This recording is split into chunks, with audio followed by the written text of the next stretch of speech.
Okay, അപ്പോൾ നമ്മൾ syntax directed translations ആണ് ഡിസ്കസ് ചെയ്തുകൊണ്ടിരിക്കുന്നത്.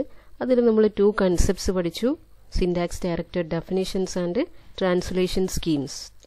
സിൻടാക്സ് ഡയറക്റ്റഡ് ഡെഫിനിഷൻസിൽ ഡീറ്റെയിൽ ആയിട്ട് ആട്രിബ്യൂട്ട്സിൻ്റെ ടൈപ്സ് പഠിച്ചു: synthesized attributes and inherited attributes. Translation സ്കീംസും സിൻടാക്സ് ഡയറക്റ്റഡ് ഡെഫിനിഷൻസും തമ്മിലുള്ള ഡിഫറൻസ് എന്താണെന്ന് പഠിച്ചു. എസ് ആട്രിബ്യൂട്ടഡ് ഡെഫിനിഷൻസ് എന്താണ്, എൽ ആട്രിബ്യൂട്ടഡ് ഡെഫിനിഷൻസ് എന്താണ്, എങ്ങനെയാണ് സിൻടാക്സ് ഡയറക്റ്റഡ് ഡെഫിനിഷൻസിൽ പ്രോസസ്സിംഗ് ഓർഡർ സ്പെസിഫൈ ചെയ്യാൻ പറ്റുന്നത് എന്ന് പഠിച്ചു. ഡിപ്പെൻഡൻസി ഗ്രാഫ് യൂസ് ചെയ്തുകൊണ്ടോ എസ് ആട്രിബ്യൂട്ടഡ് ഡെഫിനിഷൻസോ എൽ ആട്രിബ്യൂട്ടഡ് ഡെഫിനിഷൻസോ ആണോ എന്ന് എൻഷ്യൂർ ചെയ്തുകൊണ്ടോ നമുക്കതിൻ്റെ പ്രോസസ്സിംഗ് ഓർഡർ പറയാനും അതിൽ സൈക്കിൾസിൻ്റെ എക്സിസ്റ്റൻസ് കണ്ടുപിടിക്കാനും സാധിക്കും. ഇനി ഇവിടെ നമ്മൾ ഡിസ്കസ് ചെയ്യാൻ പോകുന്നത് റിക്കർസീവ് ഡിസെൻഡ് പാസിംഗ് നടന്നുകൊണ്ടിരിക്കുമ്പോൾ ട്രാൻസ്ലേഷൻ എങ്ങനെയാണ് പെർഫോം ചെയ്യുന്നത് എന്നുള്ളതാണ്. റിക്കർസീവ് ഡിസെൻഡ് പാസിംഗ് നമ്മൾ ഡിസ്കസ് ചെയ്തിട്ടുള്ളതാണ് ഡീറ്റെയിൽ ആയിട്ട് തന്നെ. അപ്പോൾ അതിൽ പറഞ്ഞിരുന്നത് ഓരോ പ്രൊഡക്ഷൻ ഹെഡിൽ വരുന്ന നോൺ ടെർമിനൽസിനെല്ലാം തന്നെ ഇതുപോലുള്ള ഒരു പ്രൊസീജിയർ ഫോം ചെയ്യും. അതിൽ നിന്നും കറസ്പോണ്ടിങ് ആയിട്ടുള്ള ആ പ്രൊഡക്ഷൻ ഹെഡിൻ്റെ അല്ലെങ്കിൽ ആ നോൺ ടെർമിനൽ ഹെഡായിട്ട് വരുന്ന പ്രൊഡക്ഷൻസ് ഓരോന്നും സെലക്ട് ചെയ്തുകൊണ്ട് അതിൽ നിന്നും നമുക്ക് ഇൻപുട്സിനെ ആക്സെപ്റ്റ് ചെയ്യുന്ന രീതിയിൽ മുമ്പോട്ട് പോകാൻ പറ്റുന്നുണ്ടോ, ഇൻപുട്ട് മാച്ച് ആവുന്നുണ്ടോ എന്ന് ചെക്ക് ചെയ്തുകൊണ്ടിരിക്കും. അതിൽ നമ്മൾ പിന്നെ പറഞ്ഞിട്ടുണ്ടായിരുന്നത് ആ ഇൻപുട്ട് മാച്ച് ആവുന്നില്ല എങ്കിൽ ഒരു എറർ മെസ്സേജ് കൊടുക്കുക എന്നുള്ളതായിരുന്നു. ആ ഇൻപുട്ട് നമുക്കതിൽ നിന്നും ആ പ്രൊഡക്ഷനിൽ നിന്നും ജനറേറ്റ് ചെയ്യാൻ പറ്റുന്നില്ലെങ്കിൽ വേറൊരു പ്രൊഡക്ഷൻ സെലക്ട് ചെയ്തുകൊണ്ട് ബാക്ക് ട്രാക്കിംഗ് മെത്തേഡും യൂസ് ചെയ്യാവുന്നതാണ്. പക്ഷേ ഇവിടെ സിംപ്ലിസിറ്റിക്ക് വേണ്ടി നമ്മൾ ബാക്ക് ട്രാക്കിങ്ങിൻ്റെ കോഡ് കോംപ്ലിക്കേഷൻസ് അവോയ്ഡ് ചെയ്തിരിക്കുകയാണ്. ഇത് നമ്മൾ നേരത്തെ ഡിസ്കസ് ചെയ്തിട്ടുള്ള ആ സെയിം പ്രൊസീജിയർ തന്നെയാണ്. ചൂസ് എൻ എ പ്രൊഡക്ഷൻ, എൻ്റെ പ്രൊസീജിയർ ആകുമ്പോൾ ഒരു എ പ്രൊഡക്ഷൻ ചൂസ് ചെയ്യുന്നു. അതിലുള്ള ഓരോ നോൺ ടെർമിനൽസിനും വീണ്ടും കോൾ പ്രൊസീജിയർ XI, ഓരോ പ്രൊസീജിയർ റിക്കർസീവ്ലി കോൾ ചെയ്യപ്പെടുന്നു. ഇനി അതല്ല അവിടെ ഒരു ടെർമിനൽ സിമ്പലാണ് കാണുന്നതെങ്കിൽ അത് ഇൻപുട്ടുമായിട്ട് മാച്ച് ചെയ്തുകൊണ്ട് അഡ്വാൻസ് ചെയ്ത് പോകുന്നു. അത് മാച്ച് ആവുന്നില്ലെങ്കിൽ എറർ റിപ്പോർട്ട് ചെയ്യപ്പെടുന്നു. ഇതിലേക്ക് ഇനി എങ്ങനെയാണ് ട്രാൻസ്ലേഷനും കൂടെ ഇൻക്ലൂഡ് ചെയ്യുന്നത് എന്നുള്ളതാണ് ഇവിടെ നമ്മൾ ഡിസ്കസ് ചെയ്യുന്നത്. We can extend the parser into a translator as follows. The arguments of function A are the inherited attributes of non-terminal A. The return value of the function A is the collection of synthesized attribute of non-terminal A. അപ്പോൾ inherited attribute എന്ന് പറയുന്നത് നമുക്ക് ആ ഒരു പ്രൊസീജിയറിൻ്റെ പുറത്തു നിന്നും അല്ലെങ്കിൽ ആ ഒരു റൂട്ട് പ്രോസസ്സ് ചെയ്യുന്നതിന് മുമ്പേ അതിൻ്റെ ലെഫ്റ്റ് ചൈൽഡിൽ നിന്നോ അതിൻ്റെ പാരൻറ്റിൽ നിന്നോ കിട്ടുന്ന ഒന്നായതുകൊണ്ട് തന്നെ അതിനെ ഈ ഒരു പ്രൊസീജിയറിലേക്ക് ഇൻപുട്ടായിട്ട് കൊടുക്കുകയാണ് ചെയ്യുന്നത്. അതിന് നമുക്ക് എ എന്ന് പറയുന്ന പ്രൊസീജിയറിൻ്റെ പാരാമീറ്റേഴ്സായിട്ട് ഇവിടെ ഇൻഹെറിറ്റഡ് ആട്രിബ്യൂട്ട്സിനെ പാസ് ചെയ്യാം. അതുപോലെ സിന്തസൈസ്ഡ് ആട്രിബ്യൂട്ട് എന്ന് പറയുന്നത് ഈ ഒരു പ്രൊഡക്ഷൻ ബോഡി എക്സിക്യൂട്ട് ചെയ്യുന്ന സമയത്ത് ഇവാലുവേറ്റ് ചെയ്യാൻ പറ്റുന്ന ഒന്നായതുകൊണ്ട് തന്നെ നമുക്ക് ഇതെല്ലാം ഈ ഒരു ഫർദർ റിക്കർസീവ് കോൾസ് എല്ലാം കോൾ ചെയ്യപ്പെടുമ്പോഴായിരിക്കാം നമുക്ക് സിന്തസൈസ്ഡ് ആട്രിബ്യൂട്ട് കിട്ടുന്നത്. അതിന് നമ്മളുടെ മെയിൻ പ്രൊസീജിയറിലേക്ക്, അതായത് ബോട്ടം അപ്പ് പാസിങ്ങിലേക്ക്, അതായത് ഇത് പ്രോസസ്സ് ചെയ്യുമ്പോൾ കിട്ടുന്ന സിന്തസൈസ്ഡ് ആട്രിബ്യൂട്ട്സിനെ എയിലേക്ക് പാസ് ചെയ്യാനായിട്ട് നമുക്ക് എന്ത് ചെയ്യാം, റിട്ടേൺ എയിലേക്കോ അല്ലെങ്കിൽ അതിൻ്റെ പുറത്തേക്കോ കിട്ടാനായിട്ട് നമുക്ക് അത് ഈ ഒരു പ്രൊസീജിയറിൻ്റെ റിട്ടേൺ വാല്യൂ ആയിട്ട് കൊടുക്കാവുന്നതാണ്. അപ്പോൾ ഇങ്ങനെയാണ് രണ്ട് മെത്തേഡ്സ് പറഞ്ഞിരിക്കുന്നത്. ഇത് മാത്രമല്ല ഇതിൻ്റെ ഉള്ളിലുള്ള ഡിഫറൻസും ഈ ഒരു പ്രൊസീജിയറിൻ്റെ അകത്ത് വരുന്ന ഡിഫറൻസും കൂടെ ഡിസ്കസ് ചെയ്യുന്നുണ്ട്. അപ്പോൾ ഫസ്റ്റ് ഓർത്തിരിക്കേണ്ട 2 പോയിന്റ്സ് ആണ്. ഈ ഒരു റിക്കർസീവ് ഡിസെൻഡ് പാസറിൻ്റെ പ്രൊസീജിയറിനെ, ഒരു നോൺ ടെർമിനൽ എന്നുള്ള പ്രൊസീജിയറിനെ എങ്ങനെ ഒരു ട്രാൻസ്ലേറ്ററായിട്ട് കൺവേർട്ട് ചെയ്യാം, അതിനുള്ള ഫസ്റ്റ് പറയുന്ന 2 ആക്ഷൻസ് ആണ് ഈ പറയുന്നത്. The argument of A function A are the inherited attribute of non-terminal A, and the return value of the function A is the collection of synthesized attribute of non-terminal A. ഇനി ഈ പ്രൊസീജിയറിൻ്റെ body പാർട്ടിലേക്ക് നമ്മൾ നോക്കുമ്പോൾ we need to both pass and handle attributes. അപ്പോൾ ഇങ്ങനെ body of the പ്രൊസീജിയറിൽ അതിൻ്റെ ട്രാൻസ്ലേഷനും പാസിങ്ങും അല്ലെങ്കിൽ പാസിങ്ങിനെയും ആട്രിബ്യൂട്ട്സിനെയും deal ചെയ്യാനായിട്ട് ഒരു 4 സ്റ്റെപ്സ് ആണ് പറഞ്ഞിട്ടുള്ളത്. അതിൽ first decide upon the production used to expand A. അത് പാസിങ്ങിന് വരുന്ന ഒരു സ്റ്റെപ്പാണ്. നമുക്കറിയാം എൻ്റെ ഏതാണ് കറക്റ്റായിട്ട് ആ ഇൻപുട്ട് ജനറേറ്റ് ചെയ്യാൻ പറ്റുന്ന, ഇൻപുട്ടിനോട് മാച്ച് ചെയ്യാൻ പറ്റുന്ന പ്രൊഡക്ഷൻ എന്നുള്ളത് ഡിസൈഡ് ചെയ്യണം. Second step check that each terminal appears on the input when it is required.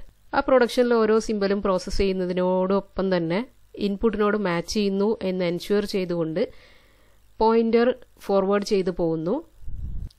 V are assuming that no backtracking is needed, but the extension to recursive descent passing with backtracking can be done by restoring the input position upon failure.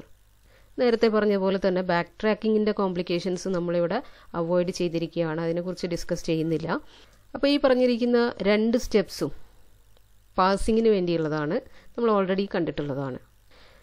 Third step പറയുന്നത് preserve in local variables the value of all attributes needed to compute inherited attributes for non-terminals in the body or synthesized attribute for the head non-terminal. Production ബോഡിയിലുള്ള non ടെർമിനൽസിൻ്റെ inherited ആട്രിബ്യൂട്ട്സോ അതല്ലെങ്കിൽ production ഹെഡിൻ്റെ synthesized ആട്രിബ്യൂട്ട്സോ calculate ചെയ്യാനായിട്ട് use ചെയ്യുന്ന എല്ലാ വാല്യൂസിനെയും, എല്ലാ ആട്രിബ്യൂട്ട് വാല്യൂസിനെയും ലോക്കൽ വേരിയബിൾസിൽ പ്രിസർവ് ചെയ്യുന്നു. ഇതാണ് ഈ ഒരു സ്റ്റെപ്പിൽ പറഞ്ഞിരിക്കുന്നത്. അവയെല്ലാം തന്നെ ലോക്കൽ വേരിയബിൾസിൽ വെച്ചുകൊണ്ട് വേണ്ട കാൽക്കുലേഷൻസ് പെർഫോം ചെയ്തുകൊണ്ട് നമുക്ക് ഈ ആട്രിബ്യൂട്ട്സ് എല്ലാം കാൽക്കുലേറ്റ് ചെയ്യാവുന്നതാണ്. ദെൻ ഫോർത്ത് സ്റ്റെപ്പ് പറയുന്നത് call function corresponding to non terminals in the body of the selected production providing them with proper arguments. ഇങ്ങനെ നമ്മളൊരു പ്രൊഡക്ഷനെ പ്രോസസ്സ് ചെയ്ത് പോകുന്ന സമയത്ത് നമുക്ക് വീണ്ടും നോൺ ടെർമിനൽസ് കാണപ്പെടാം. ആ നോൺ ടെർമിനൽസിൻ്റെ പ്രൊസീജിയറിനെ റിക്കർസീവ്ലി കോൾ ചെയ്യപ്പെടുന്നുണ്ട് എന്നുള്ളത് നമ്മൾ നേരത്തെ തന്നെ കണ്ടതാണ്. ഇപ്പോൾ കഴിഞ്ഞ ഡിസ്കസ് ചെയ്ത എക്സാമ്പിളിൽ നമ്മൾ XI പ്രൊസീജിയർ റിക്കർസീവ്ലി കോൾ ചെയ്ത പോലെ. അപ്പോൾ അത്തരം കോൾ നടക്കുമ്പോൾ അതിൻ്റെ കൂടെ ആ കറസ്പോണ്ടിങ് നോൺ ടെർമിനലിന് വേണ്ട പാരാമീറ്റേഴ്സ്, പ്രോപ്പർ ആർഗ്യുമെന്റ്സ് അതിൻ്റെ ഫംഗ്ഷൻ കോളിൽ പാസ് ചെയ്ത് കൊടുക്കുന്നു എന്നുള്ളതാണ് ഫോർത്ത് സ്റ്റെപ്പ് പറയുന്നത്. അപ്പോൾ ഇതിൽ റിക്കർസീവ് കോൾ ചെയ്യുന്നത് നമ്മൾ പ്രെഡിക്റ്റീവ് പാസിങ്ങിൽ, റിക്കർസീവ് ഡിസെൻഡ് പാസിങ്ങിൽ കണ്ടിട്ടുള്ളതാണ്. എന്നാൽ അതിലേക്ക് പ്രോപ്പർ ആർഗ്യുമെന്റ്സ്, ഫംഗ്ഷൻ പാരാമീറ്റേഴ്സും കൂടെ ഇൻക്ലൂഡ് ചെയ്ത് കൊടുക്കുക എന്നുള്ളതാണ് ഈ ഒരു സ്റ്റെപ്പിൽ സ്പെസിഫിക് ആയിട്ട് പറഞ്ഞിരിക്കുന്നത്. Since the underlying SDD is L attributed, we have already computed these attributes and stored them in local variables. ഇങ്ങനെ പാസ് ചെയ്ത് കൊടുക്കാനായിട്ട് ബുദ്ധിമുട്ടൊന്നും ഉണ്ടാവില്ല. കാരണം അണ്ടർലൈയിങ് SDD എന്ന് പറയുന്നത് L attributed ആയിരിക്കും, അല്ലെങ്കിൽ കംപ്ലീറ്റ്ലി സിന്തസൈസ്ഡ് ആട്രിബ്യൂട്ട് ആയിരിക്കും. അപ്പം L attributed ആണെങ്കിൽ അതിൻ്റെ ഇൻഹെറിറ്റഡ് ആട്രിബ്യൂട്ട്സിന് ആ ഒരു നോഡ് അല്ലെങ്കിൽ ആ ഒരു നോൺ ടെർമിനൽ പ്രോസസ്സ് ചെയ്യുന്നതിന് മുമ്പ് തന്നെ ഒന്നുകിൽ അതിൻ്റെ പാരൻറ്റിൻ്റെ അല്ലെങ്കിൽ ലെഫ്റ്റ് സിബ്ലിങ്ങിൻ്റെ, അപ്പോൾ അത് ഓൾറെഡി കാൽക്കുലേറ്റഡ് ആയിരിക്കും. അതുകൊണ്ട് തന്നെ അത് ആ പ്രൊസീജിയറിൽ ആർഗ്യുമെൻ്റായിട്ട് പാസ് ചെയ്ത് കൊടുക്കാനായിട്ട് ബുദ്ധിമുട്ടൊന്നും വരുന്നില്ല. ഇനി ഇതിൻ്റെ ഒരു എക്സാമ്പിളാണ് നമ്മൾ കാണാൻ പോകുന്നത്. Let us look in deep with the following example. S derives while open parenthesis C closing parenthesis S1. Here S is a non-terminal that generates all kind of statements. S എന്ന് പറയുന്ന സ്റ്റേറ്റ്മെൻ്റ് ആണ്, അതൊരു while സ്റ്റേറ്റ്മെൻറ്റും ആവാം. C stands for conditional expression. അപ്പോൾ വൈലിൻ്റെ checking കണ്ടീഷനാണ് C എന്നുള്ള ഒരു non terminal കൊണ്ട് ഇവിടെ ഉദ്ദേശിച്ചിരിക്കുന്നത്. ദെൻ ഇവിടെയുള്ള S1 എന്ന് പറയുന്നത് ഈ പറഞ്ഞിരിക്കുന്ന സ്റ്റേറ്റ്മെൻറ്റ് തന്നെയാണ്. ഏത് സ്റ്റേറ്റ്മെൻറ്റും ഏത് ടൈപ്പ് ഓഫ് സ്റ്റേറ്റ്മെൻറ്റും ആവാം. അപ്പോൾ ഇവിടെ ശ്രദ്ധിക്കേണ്ട ഒരു കാര്യം എന്ന് പറയുന്നത് വൈൽ എന്ന് പറയുന്നത് ഒരു ഫ്ലോ കൺട്രോൾ സ്റ്റേറ്റ്മെൻ്റ് ആണ്. അതുകൊണ്ട് തന്നെ അതിലെ ലാബൽസ് എങ്ങനെയാണ് ജനറേറ്റ് ചെയ്യുന്നത്, എങ്ങനെയാണ് അതിൻ്റെ കൺട്രോൾ ഇംപ്ലിമെൻ്റ് ചെയ്തിരിക്കുന്നത്, അതിൻ്റെ ഫ്ലോ ഓഫ് കൺട്രോൾ എങ്ങനെയാണ് ഇംപ്ലിമെൻ്റ് ചെയ്തിരിക്കുന്നത്, കൺട്രോൾ ചെയ്യുന്നത് എന്നുള്ളത് മാത്രമാണ് നമ്മളിവിടെ ഫോക്കസ് ചെയ്ത് പറയുന്നുള്ളൂ. ഇതിൻ്റെ അകത്ത് വൈൽ സ്റ്റേറ്റ്മെൻറ്റ് ട്രൂ ആയി കഴിഞ്ഞാൽ, വൈൽ കണ്ടീഷൻസ് ട്രൂ ആയി കഴിഞ്ഞാൽ സംഭവിക്കേണ്ടത് എന്താണ്, അല്ലെങ്കിൽ ഫാൾസ് ആയി കഴിഞ്ഞാൽ സംഭവിക്കേണ്ടത് എന്താണ്, ആ ഒരു ഇൻ്റർമീഡിയറ്റ് കോഡ് ഇൻസ്ട്രക്ഷൻസിന് നമുക്കിവിടെ വലിയ ഇമ്പോർട്ടൻസ് കൊടുക്കുന്നില്ല. അപ്പോൾ അതുകൊണ്ട് തന്നെ മെയിനായിട്ടും ഇവിടെ ഫ്ലോ കൺട്രോൾ ഇംപ്ലിമെൻറ്റ് ചെയ്യാനായിട്ടുള്ള ലാബൽസ് ആണ് ഇവിടെ ജനറേറ്റ് ചെയ്യുന്നത്. Here we generate explicit instructions of the form label L, where L is an identifier to indicate that L is the label of the instruction that follows. എല്ലാവർക്കും അറിയാവുന്ന പോലെ തന്നെ while സ്റ്റേറ്റ്മെൻറ്റിൻ കൊണ്ട് എന്താണ് ഉദ്ദേശിക്കുന്നത് എന്നാണ് ഇവിടെ പറഞ്ഞിരിക്കുന്നത്. The meaning of the while statement is that the conditional C is evaluated. If it is true, control goes to the beginning of the code for S1. If false, then control goes to the code that follows the while statement's code. The code for S1 must be designed to jump to the beginning of the code for the while statement when finished. അപ്പോൾ while statementലെ condition check ചെയ്യപ്പെടുന്നു. അത് true ആണെങ്കിൽ S1 process ചെയ്യപ്പെടുന്നു, execute ചെയ്യപ്പെടുന്നു. അത് false ആണെങ്കിൽ after S1 എന്താണ് കൊടുത്തിരിക്കുന്നത്, അല്ലെങ്കിൽ ഈ ഒരു വൈൽ ബ്ലോക്ക് കഴിഞ്ഞിട്ട് എന്താണ്, അത് എക്സിക്യൂട്ട് ചെയ്തുകൊണ്ട് പ്രോഗ്രാം കണ്ടിന്യൂ ചെയ്യാണ് വേണ്ടത്. ഇനി next condition S1 successfully execute ചെയ്തു കഴിഞ്ഞാൽ വീണ്ടും സി ഇവാലുവേറ്റ് ചെയ്യാനായിട്ട് ഇതിലേക്കുള്ള ഒരു ജമ്പ് അവിടെ ഇംപ്ലിമെൻറ്റ് ചെയ്തിരിക്കണം. അപ്പോൾ ഈ ഒരു വൈൽ സ്റ്റേറ്റ്മെൻറ്റിൻ്റെ ഒരു സിൻടാക്സ് ഡയറക്റ്റഡ് ഡെഫിനിഷനാണ് ഇവിടെ കാണിച്ചിരിക്കുന്നത്. അപ്പോൾ അതിൻ്റെ ഒരു പ്രൊഡക്ഷൻ, അതിനോട് അസോസിയേറ്റ് ചെയ്തിട്ടുള്ള സെമാൻറ്റിക് റൂൾസും തന്നിട്ടുണ്ട്. ഈ ഒരു പ്രൊഡക്ഷൻ നമ്മൾ ഇതിന് മുമ്പേ കണ്ടതാണ്. അതിനോട് അസോസിയേറ്റ് ചെയ്തിട്ടുള്ള സെമാൻറ്റിക് റൂള് നമ്മൾ നോക്കുന്ന സമയത്ത് പറഞ്ഞിട്ടുണ്ടായിരുന്നു, ലാബൽസിൻ്റെ ജനറേഷനിലാണ് ഇവിടെ ഫോക്കസ് ചെയ്തിരിക്കുന്നത്. 2 ലാബൽസ് ക്രിയേറ്റ് ചെയ്തിട്ടുണ്ട്. ദെൻ നമ്മളുടെ S1 എന്ന് പറയുന്ന സ്റ്റേറ്റ്മെൻറ്റ് സെക്ഷൻ കണ്ടീഷൻ ട്രൂ ആയി കഴിഞ്ഞാൽ S1 ആണ് ഈ ഒരു കണ്ടീഷൻ. വൈൽ സ്റ്റേറ്റ്മെൻറ്റിലെ സി എന്ന് പറയുന്ന ഈ ഒരു കണ്ടീഷൻ ട്രൂ ആയി കഴിഞ്ഞാൽ പ്രോസസ്സ് ചെയ്യാനുള്ള S1 കഴിഞ്ഞാൽ വീണ്ടും നമുക്ക് കണ്ടീഷൻ ചെക്ക് ചെയ്തുകൊണ്ട് റിപ്പീറ്റ് ചെയ്യേണ്ട ആ ഒരു ജമ്പ് ഇംപ്ലിമെൻറ്റ് ചെയ്യാനായിട്ട് S1.next ഈക്വൽ ടു L1 എന്ന് കൊടുത്തിട്ടുണ്ട്. അപ്പോൾ നമുക്ക് ഈ L1 എന്ന് പറയുന്നത് എവിടെയായിരിക്കും കാണാൻ സാധിക്കുന്നത്, ഇതിൻ്റെ മുമ്പായിരിക്കും. വൈൽ കണ്ടു കഴിഞ്ഞാൽ വീണ്ടും റിപ്പീറ്റ് ചെയ്ത് ഇവിടെ ആയിരിക്കും. വീണ്ടും കണ്ടീഷൻ ചെക്ക് ചെയ്യുന്നു, ട്രൂ ആണെങ്കിൽ S1 എക്സിക്യൂട്ട് ചെയ്യുന്നു. ഈ രീതിയിലാണ് പോകുന്നത്. അപ്പോൾ അതുകൊണ്ട് തന്നെ ഇവിടെ S1ന് ശേഷം S1.next എന്ന് പറയുന്നത് L1 ആയിട്ട് സെറ്റ് ചെയ്തിട്ടുണ്ട്. ദെൻ C.false ആണെങ്കിൽ S.next എന്ന് പറയുന്നത് നമ്മളുടെ ഈ ഒരു SDDയിൽ കാണുന്ന ഒരു ആട്രിബ്യൂട്ട് അല്ല, അത് നമ്മളുടെ ഈ ഒരു റൂട്ടിന് അതിന് മുമ്പേ കൊടുത്തിട്ടുള്ള ഒരു ആട്രിബ്യൂട്ടാണ്. S.next എന്ന് പറയുമ്പോൾ ഈ കംപ്ലീറ്റ് സെക്ഷൻ സ്കിപ്പ് ചെയ്തുകൊണ്ട് ബാക്കി പ്രോസസ്സിംഗ് കണ്ടിന്യൂ ചെയ്യാണ് ചെയ്യുന്നത്. അപ്പോൾ C എന്ന് പറയുന്നത് ഫാൾസ് ആവുന്ന സമയത്ത് S1ന് ആഫ്റ്റർ ആയിട്ട്, അല്ലെങ്കിൽ ഈ ഒരു വൈൽ സെഗ്മെന്റിന് ആഫ്റ്റർ ആയിട്ട് എന്ത് വരുന്നോ, ഫോളോ ചെയ്ത് എന്ത് വരുന്നോ അവിടേക്കാണ് കൺട്രോൾ പോകുന്നത്. അതുകൊണ്ടാണ് C.false ഈക്വൽ ടു S.next കൊടുത്തിരിക്കുന്നത്. ഇത് കഴിഞ്ഞിട്ട് ഏത് സിമ്പിളാണോ വരുന്നത് അതിലേക്ക് പ്രോസസ്സ് ചെയ്യുന്നു. ഇനി C എന്ന് പറയുന്നത് ട്രൂ ആണെങ്കിൽ പ്രോസസ്സ് ചെയ്യപ്പെടേണ്ടത് വീണ്ടും S1 ആണ്. അപ്പോൾ ആ ഒരു ജമ്പിങ് പോസിബിൾ ആക്കാൻ വേണ്ടി L2 കൊടുത്തിട്ടുണ്ട്. അപ്പോൾ L2 എന്ന് പറയുന്നത് നമുക്ക് ഇവിടെ ആയിരിക്കും കാണാൻ സാധിക്കുന്നത്. ഇനിയുള്ളത് S.code എന്ന് പറയുന്ന ഒരു കോഡ് ആട്രിബ്യൂട്ട് ആണ്. ഇത് ഇന്റർമീഡിയറ്റ് കോഡ് ജനറേഷൻ ആണ് ആക്ച്വലി നടക്കുന്നത്. ലാബൽ L1, C കോഡ്, കണ്ടീഷന്റെ code, then label L2, then S1 code. അപ്പോൾ ഈ ഒരു രീതിയിലുള്ള ഇന്റർമീഡിയറ്റ് കോഡ് ജനറേഷൻ ആണ് ഇവിടെ നടക്കുന്നത്. അപ്പോൾ ഈ എക്സ്പ്ലെയിൻ ചെയ്തിരിക്കുന്ന കാര്യങ്ങൾ തന്നെയാണ് ഇവിടെ പറഞ്ഞിരിക്കുന്നത്. ഈ ഓരോ ആട്രിബ്യൂട്ടും ഇൻ ഡീറ്റെയിൽ എന്താണെന്ന് പറഞ്ഞിരിക്കുന്നതാണ്. നിങ്ങൾക്ക് വേണമെങ്കിൽ നോട്ട് ചെയ്യാം, അതല്ലെങ്കിൽ ജസ്റ്റ് ഒന്ന് വായിച്ചു നോക്കുകയോ ചെയ്യാവുന്നതാണ്.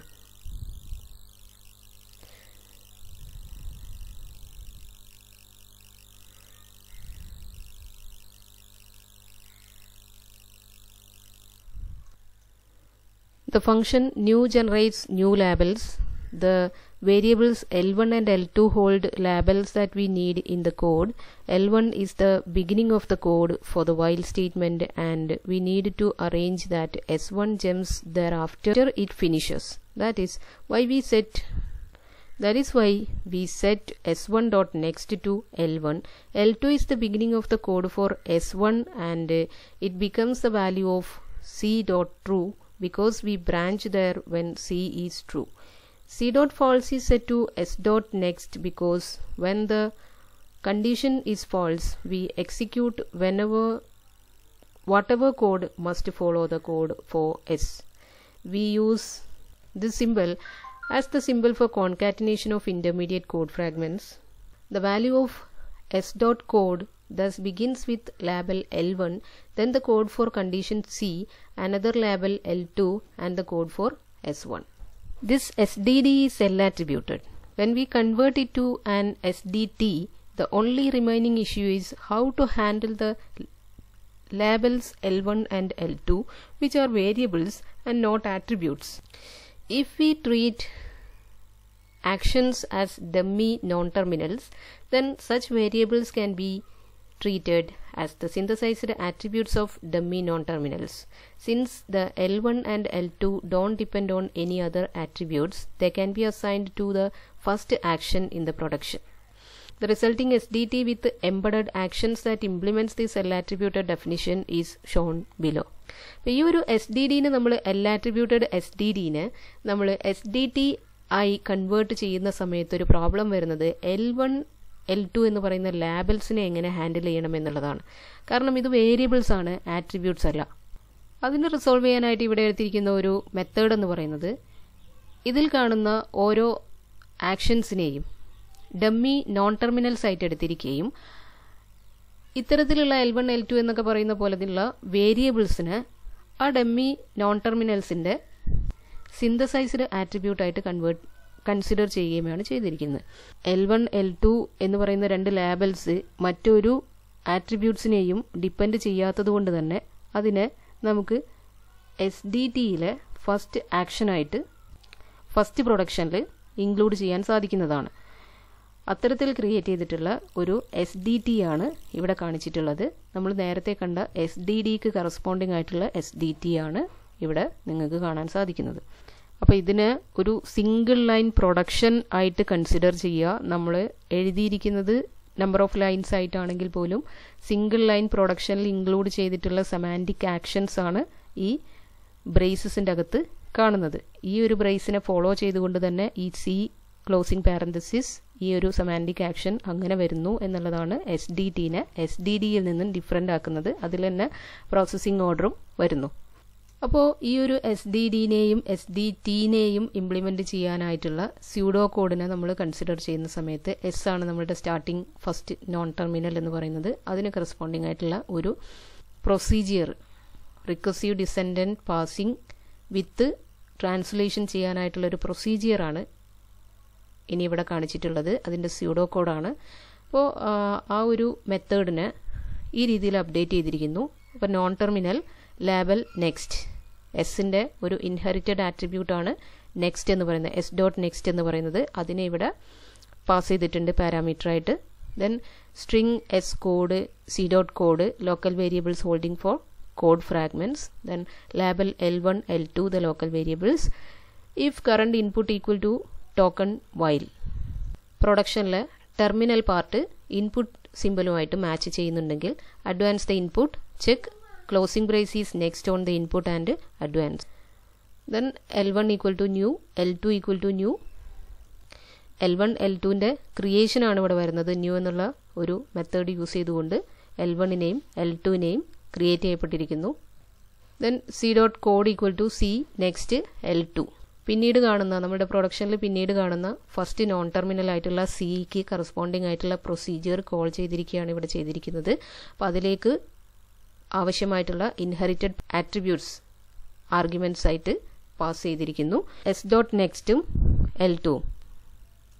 C ട്രൂ ആയി കഴിഞ്ഞാൽ L2 ആണ് പിന്നീട് L2 ലാബലിലേക്കാണ് ജമ്പ് ചെയ്യേണ്ടത്. C ഫാൾസ് ആയി കഴിഞ്ഞാൽ നെക്സ്റ്റ് S.next എന്ന് പറയുന്ന നെക്സ്റ്റിലേക്കാണ് പിന്നീട് ജമ്പ് ചെയ്യപ്പെടേണ്ടത്. അപ്പോൾ അതിന് വേണ്ടിയിട്ടുള്ള 2 ഇൻഹെറിറ്റഡ് ആട്രിബ്യൂട്ട്സ് ഇവിടെ ആർഗ്യുമെൻറ്റ്സ് ആയിട്ട് ആ ഒരു പ്രൊസീജിയറിന് പാസ് ചെയ്ത് കൊടുത്തിരിക്കുന്നു. Then check the closing parenthesis is the next on the input and advance. S.code equal to S L1. S1 എന്നുള്ളതിൻ്റെ പ്രൊസീജിയറിന് റിക്കർസീവായിട്ട് കോൾ ചെയ്യപ്പെട്ടിരിക്കുന്നതാണ് ഇവിടെ കാണാൻ സാധിക്കുന്നത്. അതിന് ആവശ്യമായിട്ടുള്ള ഇൻഹെറിറ്റഡ് ആട്രിബ്യൂട്ടായിട്ടുള്ള L1 എന്നുള്ള ലാബിൽ അതിന് പാരാമീറ്ററായിട്ട് പാസ് ചെയ്തിരിക്കുന്നു. ദെൻ ഫൈനലി റിട്ടേൺ ആണ് വരുന്നത്. റിട്ടേണിൽ നമ്മുടെ സിന്തസൈസ്ഡ് ആട്രിബ്യൂട്ട് കോഡ് ജനറേറ്റഡ് ചെയ്തിരിക്കുന്ന എല്ലാം അപ്പൻഡ് ചെയ്തുകൊണ്ട് അതിൻ്റെ റിട്ടേൺ സ്റ്റേറ്റ്മെൻ്റ് ആയിട്ട് പാസ് ചെയ്തിരിക്കുന്നതാണ് ഇവിടെ കാണാൻ സാധിക്കുന്നത്. Label L1 C dot code, label L2 S dot code. അപ്പോൾ ഈ C ഡോട്ട് കോഡിലും ഇവിടെ നമ്മൾ S ഡോട്ട് കോഡ് സ്റ്റാർട്ടിംഗ് സിമ്പലിനുള്ള കോഡാണ് ഇവിടെ റിട്ടേൺ ചെയ്യുന്നത് എങ്കിൽ ഇവിടെ നമുക്ക് റിട്ടേൺ ചെയ്ത് കിട്ടുന്നത് ഈ ഒരു പ്രൊസീജിയറിന് ശേഷമുള്ള ഇതുപോലുള്ള ഒരു കോഡായിരിക്കും.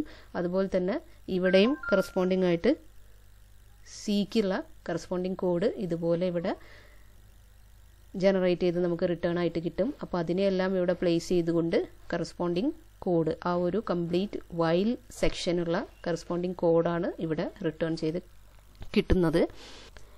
Else other statement steps. അപ്പോൾ ഇത്രയുമാണ് ഈ ഒരു പ്രൊസീജിയറിന് അപ്ഡേറ്റ് ചെയ്തിരിക്കുന്നത്. റിക്കർസീവ് ഡിസെൻഡ് പാസിംഗ് ചെയ്യുന്നതോടുകൂടി തന്നെ ട്രാൻസ്ലേഷനും കൂടെ പെർഫോം ചെയ്യാനായിട്ടുള്ള അപ്ഡേഷൻസ് വരുത്തിക്കൊണ്ടുള്ള പ്രൊസീജിയറിൻ്റെ സ്യൂഡോ കോഡാണ് ഇവിടെ നമ്മൾ കണ്ടത്. ഇനി ഈ ഒരു പ്രൊസീജിയറിൻ്റെ ഒരു ഡീമെറിറ്റ് എന്ന് പറയുന്നത് ഇതിൻ്റെ റിട്ടേൺ വരുന്നത് ഈ ഒരു സ്ട്രിങ് ആണ്. കോൺകാറ്റിനേറ്റഡ് ആയിട്ടുള്ള ഇത്രയും ലെങ്തി ആയിട്ടുള്ള ഒരു സ്ട്രിങ് ആണ്. അപ്പോൾ അതിൻ്റെ കോപ്പിയിങ്ങും ഹാൻഡ്ലിങ്ങും ഒക്കെ ഈസി ആക്കാനായിട്ട് ഇതിനെ ഒന്ന് റെഡ്യൂസ് ചെയ്യുന്നത് കോഡ് എക്സിക്യൂഷൻ്റെ ബേസിൽ നോക്കുമ്പോൾ ഒരു നല്ല മെത്തേഡാണ്. അപ്പോൾ അതിനു വേണ്ടിയിട്ടാണ് ഈ on the fly code generation ഇവിടെ പറയുന്നത്. ഈ ഓരോ പ്രൊസീജിയറിലും ഇതുപോലെ ഒരു ലോങ് സ്ട്രിങ് റിട്ടേൺ വരുന്നുണ്ട്. അപ്പോൾ അത് എങ്ങനെ റെഡ്യൂസ് ചെയ്യാം എന്നുള്ളതാണ് ഇവിടെ പറഞ്ഞു വരുന്നത്. അപ്പോൾ ആ ഒരു റിട്ടേൺ ചെയ്യുന്ന ആ സ്ട്രിങ്ങിൻ്റെ ഓവർഹെഡ്, ആ സ്ട്രിങ് ഹാൻഡ്ലിങ്ങിൻ്റെ ഓവർഹെഡ് എങ്ങനെ റെഡ്യൂസ് ചെയ്യാം എന്നുള്ളതിനായിട്ട് ഇവിടെ കുറച്ച് മെത്തേഡ്സ് പറഞ്ഞിട്ടുണ്ട്. There is for one or more non terminals a main attribute S dot code C dot code. The main attributes are synthesized. The rule that evaluate the main attribute ensure that a main attribute is the concatenation of main attributes of the non-terminals appearing in the body of the production involved, perhaps with other elements that are not main attributes such as the string label or the value of labels L1 and L2. The main attribute of non-terminals appear in the rule in the same order as the non-terminals themselves appear in the production body. അപ്പോൾ ഈ പറഞ്ഞിരിക്കുന്ന 2-3 points നമ്മുടെ pseudo കോഡിൽ അല്ലെങ്കിൽ generate ചെയ്യപ്പെടേണ്ട പ്രോഗ്രാമിൽ പാലിക്കപ്പെടുന്നുണ്ടെങ്കിൽ നമുക്ക് ഈ on the fly code generation എന്നുള്ള ടെക്നിക്ക് ഇവിടെ അപ്ലൈ ചെയ്യാവുന്നതാണ്. അപ്പോൾ അതിൽ വൺ ഓർ മോർ നോൺ ടെർമിനൽസിന് മെയിൻ ആട്രിബ്യൂട്ട്സ് ഉണ്ടായിരിക്കുക. ഫോർ എക്സാമ്പിൾ നമ്മളുടെ കോഡിൽ നമ്മൾ സിക്ക് C ഡോട്ട് കോഡും എസിന് S ഡോട്ട് കോഡും ഒക്കെ കണ്ടതുപോലെ ഈ മെയിൻ ആട്രിബ്യൂട്ടുകളെല്ലാം സിന്തസൈസ്ഡ് ആട്രിബ്യൂട്ട്സ് ആയിരിക്കുക. ഇനി ഈ മെയിൻ ആട്രിബ്യൂട്ട്സ് ക്രിയേറ്റ് ചെയ്യപ്പെട്ടിരിക്കുന്നത് കോൺകാറ്റിനേഷൻ വഴിയായിരിക്കുക. ഈ മെയിൻ ആട്രിബ്യൂട്ട്സിൻ്റെയും മറ്റ് ചില മെയിൻ ആട്രിബ്യൂട്ട്സിൻ്റെയും നോൺ മെയിൻ ആട്രിബ്യൂട്ടായിട്ടുള്ള സ്ട്രിങ് ലാബൽസ് അതുപോലുള്ള അൺഇമ്പോർട്ടൻ്റ് ആയിട്ടുള്ള വാല്യൂസ് ലാബൽ 1 ലാബൽ 2 എന്നൊക്കെ പറയുന്ന പോലെയുള്ള വാല്യൂസിൻ്റെ കോൺകാറ്റിനേഷനായിട്ട് ക്രിയേറ്റ് ചെയ്യപ്പെടുന്ന ഒന്നായിരിക്കുക.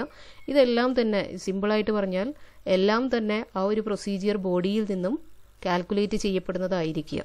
പുറത്തേക്കുള്ള ഡിപ്പെൻഡൻസി ഒന്നും ഇല്ലാതിരിക്കുക, കോംപ്ലിക്കേറ്റഡ് കാൽക്കുലേഷൻസ് ഒന്നും ആവശ്യമില്ലാത്തതായിരിക്കുക അതിൻ്റെ ക്രിയേഷന്. അപ്പോൾ ഇവിടെ നമ്മൾ നേരത്തെ എക്സാമ്പിൾ തന്നെ കണ്ടത് ജസ്റ്റ് അപ്പൻഡിങ് മാത്രമാണ്, കോൺകാറ്റിനേഷൻ മാത്രമാണ് അവിടെ സംഭവിക്കുന്നുള്ളൂ. അല്ലാണ്ട് ആ ഒരു മെയിൻ ആട്രിബ്യൂട്ട് ക്രിയേഷനായിട്ട് വലിയ പ്രോസസ്സിംഗ് ഒന്നും വരുന്നില്ല. പിന്നീട് ഒരു കണ്ടീഷൻ പറയുന്നത് ഈ മെയിൻ ആട്രിബ്യൂട്ട്സ് എല്ലാം നോൺ ടെർമിനൽ അപ്പിയർ ചെയ്യുന്ന അതേ ഓർഡറിൽ തന്നെ ക്രിയേറ്റ് ചെയ്യപ്പെടേണ്ട ഒന്നായിരിക്കുകയും ചെയ്യുക.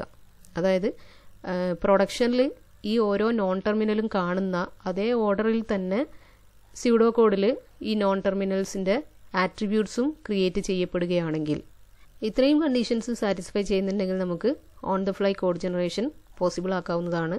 ഈ on the fly code generation possible ആകുന്ന രീതിയിൽ ഈ സ്യൂഡോ കോഡിനെ അപ്ഡേറ്റ് ചെയ്തിരിക്കുന്നതാണ് ഇവിടെ കാണിച്ചിട്ടുള്ളത്. ഇത് നോക്കിയാൽ നമുക്ക് ഡീറ്റെയിൽ ആയിട്ട് മനസ്സിലാവും. വോയിഡ് എസ് ലാബൽ നെക്സ്റ്റ്, അപ്പോൾ റിട്ടേൺ ടൈപ്പ് വോയിഡ് ആക്കി മാറ്റിയിട്ടുണ്ട്. സ്ട്രിങ് ആയിരുന്നു നേരത്തെ. ആ സ്ട്രിങ്ങിനെ ഹാൻഡിൽ ചെയ്യേണ്ട ലോങ് ലെങ്തി ആയിട്ടുള്ള സ്ട്രിങ്ങിനെ ഹാൻഡിൽ ചെയ്യുന്ന ഓവർഹെഡ് ഒഴിവാക്കാൻ വേണ്ടിയിട്ടാണ് ഈ ഒരു on the fly code generation എന്നുള്ള ടെക്നിക്ക് ഇവിടെ അപ്ലൈ ചെയ്തിരിക്കുന്നത്. ഈ സ്യൂഡോ കോഡ് എക്സിക്യൂട്ട് ആവുന്നതോടുകൂടി തന്നെ ആ കോഡ് ജനറേഷനും കൂടെ പോസിബിൾ ആക്കുക എന്നുള്ളതാണ് ഇതിൻ്റെ ഒരു പർപ്പസ് എന്ന് പറയുന്നത്. അപ്പം label L1 L2 if current input equal to token while advance input check. ഇതെല്ലാം നമ്മൾ നേരത്തെ കണ്ടിട്ടുള്ള സെയിം തന്നെയാണ്. L1 equal to new, L2 equal to new. ഇനി ഇവിടെയാണ് ഒരു ഡിഫറൻസ് വരുന്നത്. Print label L1. ഇതിൻ്റെ റിട്ടേൺ സ്ട്രിങ്ങിൽ നമുക്ക് കാണാൻ സാധിക്കുന്നത് ഫസ്റ്റ് ലാബൽ അപ്പൻഡഡ് വിത്ത് L1 ആയിരുന്നു. അതിവിടെ ജസ്റ്റ് പ്രിന്റ് ചെയ്യപ്പെട്ടിരിക്കുന്നു. ആ റിട്ടേൺ ചെയ്ത് പിന്നീട് അതിനെ പ്രോസസ്സ് ചെയ്യുന്നതിന് പകരം ഇവിടെ നിന്ന് തന്നെ ആ കോഡ് ജനറേഷൻ ചെയ്തിരിക്കുന്നു എന്നുള്ളതാണ്. ഇനി ന്റെ പ്രൊസീജിയറിന് കോൾ ചെയ്യപ്പെട്ടിരിക്കുന്നു. അവിടെയും റിട്ടേൺ ടൈപ്പ് ഉണ്ടായിരുന്നതിനെ അവോയ്ഡ് ചെയ്തിട്ടുണ്ട്. ഇനി അതിൽ വരുന്ന ഈ L2നെ ഇവിടെ തന്നെ പ്രിന്റ് ചെയ്തിരിക്കുന്നു. C.code എന്ന് പറയുന്നത് ഇതിൻ്റെ അകത്തുനിന്ന് തന്നെ ഈ on the fly technique use ചെയ്തുകൊണ്ട് പ്രിന്റ് ചെയ്യപ്പെട്ടിരിക്കും in between this L1 and L2. പിന്നീട് എസിനുള്ള പ്രൊസീജിയർ കോൾ ചെയ്തിരിക്കുന്നു. അതിലും റിട്ടേൺ ടൈപ്പ് അവോയ്ഡ് ചെയ്തിട്ടുണ്ട്. അപ്പോൾ അതിന് കറസ്പോണ്ടിങ് ആയിട്ടുള്ള S.code എന്ന് പറയുന്നതും ഇവിടെ ഈ ഒരു മെത്തേഡ് യൂസ് ചെയ്തുകൊണ്ട് പ്രിന്റ് ചെയ്യപ്പെട്ടിട്ടായിരിക്കും നമുക്ക് കിട്ടുന്നുണ്ടാവുക. അപ്പോൾ ഇവിടെ നമ്മുടെ പ്രൊസീജിയറിന് ഇവിടെ കാണിച്ചിരിക്കുന്ന പോലെ തന്നെ റിട്ടേൺ ഒന്നും തന്നെ ചെയ്യുന്നില്ല. അപ്പോൾ ആ ഒരു ലെങ്തി ആയിട്ടുള്ള സ്ട്രിങ്ങിന് ഇനി ഇവിടെ ഹാൻഡിൽ ചെയ്യപ്പെടുക ടെമ്പററി സ്റ്റോറേജ്, അതിനെ മറ്റൊരു ഫംഗ്ഷനിലേക്ക് എടുക്കേണ്ട സ്റ്റാക്ക് റിക്വയർമെൻറ്റോ മെമ്മറി റിക്വയർമെൻറ്റോ ഒന്നും തന്നെ ഇല്ലാതെ നമുക്ക് ഈ ഒരു പ്രോസസ്സിങ് സിമ്പിളായിട്ട് ചെയ്യാം.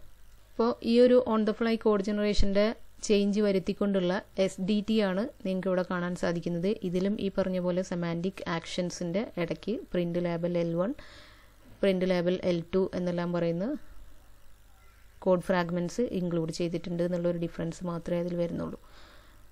പിന്നെ നെക്സ്റ്റ് ക്ലാസ്സിൽ L attributed SDDs and LL passing എന്നുള്ളൊരു പുതിയ ടോപ്പിക്കുമായിട്ട് നമുക്ക് കാണാം. Thank you.